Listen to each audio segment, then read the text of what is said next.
చాలామంది శ్రమలు రాగానే వెనకబడతారు, ఇబ్బందులు రాగానే కొద్దిగా సనగటం నేర్చుకుంటారు. అటువంటి విధంగా ఏ రోజున ఉండొద్దు. దేవుడు మనకు ఏది పెట్టాడో, ఎప్పుడు ఇస్తాడో అప్పుడు ఆయన తప్పకుండా ఇస్తాడు.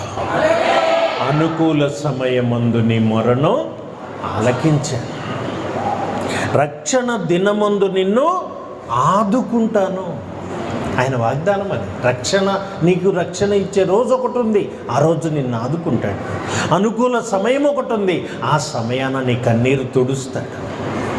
కనుక నా ప్రియమైన దేవుని బిడ్డలారా, ఎంతో ఆశతో దేవుని నమ్ముకొని దేవునిలో నడుస్తూ ఉన్న బిడ్డలారా, భర్తలు వేధిస్తున్నారా? పరిస్థితులు మిమ్మల్ని వేధిస్తున్నాయా? నువ్వు పనిచేసే దగ్గర ఇబ్బందుల పాలవుతున్నావా? భయపడబాకు, నా దేవుడు నిన్ను చిగురింప చేయబోతున్నాడు.